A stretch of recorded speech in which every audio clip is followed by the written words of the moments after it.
Computer basic भाग 1 introduction to computer part 1।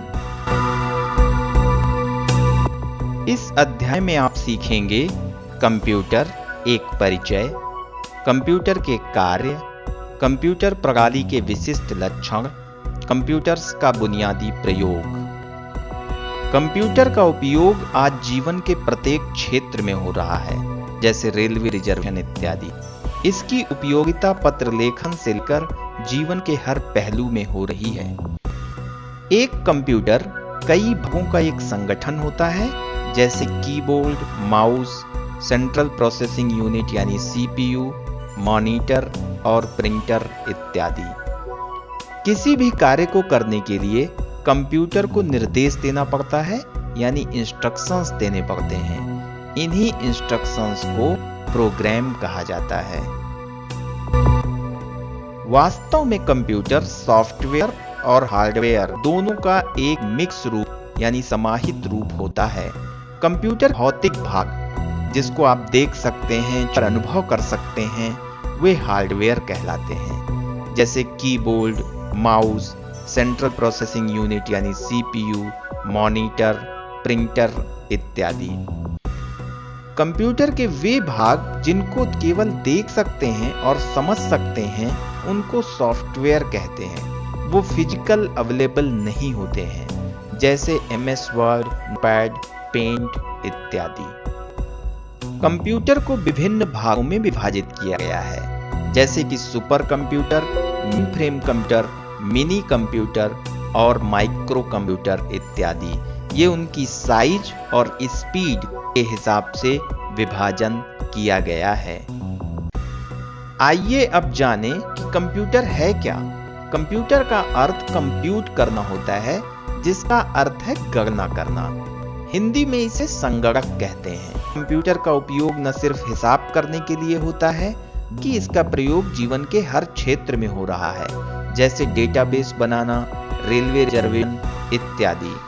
Computer को हम इस प्रकार परिभाषित कर सकते हैं। कंप्यूटर इलेक्ट्रॉनिक यंत्र है जो कि पूर्व निर्धारित आदेशों से डेटा को प्रोसेस करता है एवं उसे लाभजनक संदेशों यानी इंफॉर्मेशन में बदलता है। इस चित्र में कंप्यूटर की विभिन्न इकाइयों की आधारभूत व्यवस्था को दिखाया गया है। ये इकाइयां हैं input unit.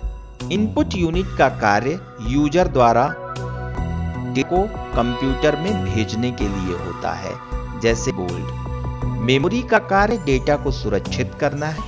Processing unit memory से डेटा को लेकर उस पर कुछ ऑपरेशन करता है। उसके बाद डेटा प्रोसेस्ड होकर कुछ अर्थपूर्ण परिणाम यानी इंफॉर्मेशन देता है। आउटपुट यूनिट का कार्य इस परिणाम को यूजर को दिखाना है।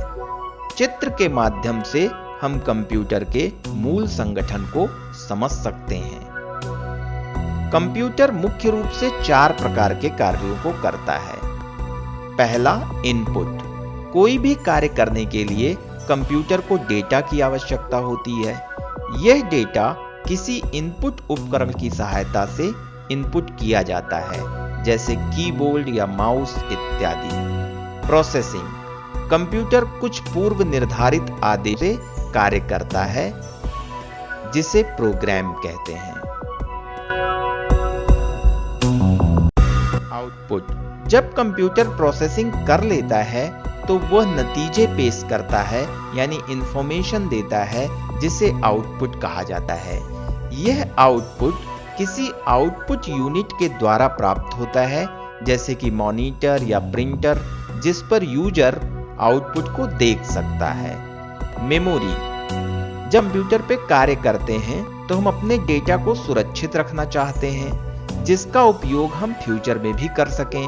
इसके लिए कंप्यूटर में मेमोरी होती है, जहां पर डेटा सुरक्षित रहता है। कंप्यूटर प्रणाली के विशिष्ट लक्षण: यथार्थता और अपरिवर्तनशीलता यानी एक्यूरेसी एंड इनकंसिस्टेंसी।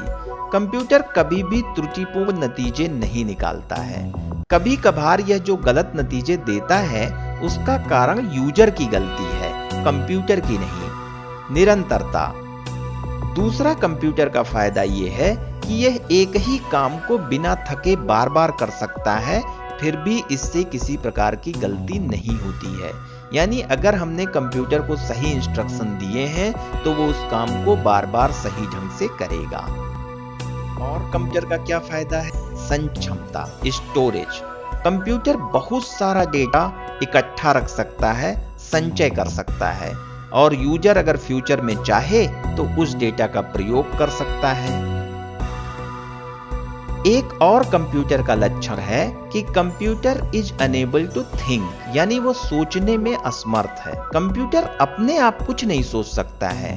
आपको जो भी नतीजा प्राप्त करना है उसके लिए हमको उचित आदेश या उचित इंस्ट्रक्शंस कंप्यूटर को देने होते हैं। कंप्यूटर ने जीवन के हर क्षेत्र में महत्वपूर्ण बदलाव लाए हैं। इनका बुनियादी प्रयोग व्यवसाय में होता है, सरकार में होता है, शिक्षा में होता है, चिकित्सा में होता है, वैज्ञानिक शोध में होता है, समाज विज्ञान में होता है, यहाँ तक कि संगीत और चित्रकला में भी कंप्यूटर का प्रयोग होता है। बैंकों में प्रयोग होता है। शिक्षा के क्षेत्र में कंप्यूटर का इस्तेमाल दिनों दिन बढ़ता जा रहा है और इसके इस्तेमाल के आयाम भी बढ़ते जा रहे हैं। जैसे आप यह पाठ भी कंप्यूटर द्वारा बनाए गए पाठ से पढ़ रहे हैं। यह शिक्षा के क्षेत्र में कंप्यूटर का उपयोग है। कंप्यूटर डेटाबेस के प्राप्त सूचनाओं से शिक्षा प्रक्रिया को बहुत लाभ हो रहा है, क्योंकि यह किसी भी विषय पर असीमित जानकारियां देने में सक्षम है। इसी कारण से इसके द्वारा जटिल से जटिल विषयों को पढ़ाया जा सकता है। पुस्तकालय और संग्रहालय, यहाँ पर भी कंप्यूटर का बहुत उपयोग है। ज्यादातर कार्य आजकल पुस्तकालयों में कंप्यूटर से संपादित किए जाते हैं। किताबों का आदान प्रदान कंप्यूटर के माध्यम से होता है। किसी यूजर को किताबों को कब से कब तक के लिए दिया गया है, किस तिथि को पढ़कर उसके द्वारा लौटाया गया है, इन सभी बातों की जानकारी डेटाबेस के अंदर कंप्यूटर में रखी जा सकती है और जरूरत जब पड़े इन जानकारी को आसानी से प्राप्त किया जा सकता है। वैज्ञानिक शोध यानी साइंटिफिक रिसर्च के लिए तो कंप्यूटर का बहुत ही उपयोग है। हाल ही में गणित के अलावा जैसे चिकित्सा, समाज विज्ञान, साहित्य और इतिहास जैसे विषयों में जो शोध हुआ है या डेटा का विश्लेषण हुआ है, उसमें कंप्यूटर के इस्तेमाल में काफी वृद्धि हुई है। कंप्यूटर का पहला अवैज्ञानिक प्रयोग रोज के लेखा संबंधी कार्यों में हुआ है। आज हर छोटी बड़ी कंपनी अपने सारे प्रशासनिक कार्यों के लिए कंप्यूटर पर निर्भर हो गई है। चाहे वो वेतन भुगतान हो या कर्मचारी की प्रबंध प्रणाली हो या लेजर हो या इनवॉइस हो या स्टॉक कंट्रोल हो, ये सारे कार्य कंप्यूटर द्वारा किए जाते हैं। ऑफिस यंत्रीकरण या ऑफिस ऑटोमेशन में कंप्यूटर का उपयोग। शुरुआत में ये सोचा जाता था कि ऑफिस में कंप्यूटर का उपयोग लेखा संबंधी कार्य को करने के लिए किया जाता है, परंतु ऑफिस में हर तरफ लोगों को कंप्यूटर पर काम करते आजकल देखा जा सकता है। ऑफिस यंत्रीकरण का मतलब है वर्ड प्रोसेसर पर कार्य करना, पर्सनल कंप्यूटर पर कार्य करना, कार्य स्थान, टर्मिनल, नेटवर्क, फैक्स इत्यादि का इस्तेमाल करना। बैंकिंग। बैंक उन बड़े संस्थानों में से है जिन्होंने सबसे पहले कंप्यूटर पर भारी मात्रा में निवेश किया।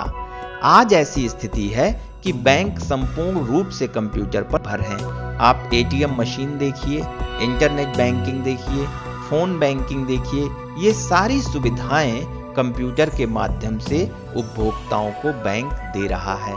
ऐसे आप रेलवे का रिजर्वेशन सिस्टम देखिए, एयर का रिजर्वेशन सिस्टम देखिए, होटल का रिजर्वेशन सिस्टम देखिए, सिनेमा घरों का देखिए, बड़े खेल समारोहों का देखिए, इन सब का आरक्षण कंप्यूटर द्वारा होता है। धन्यवाद।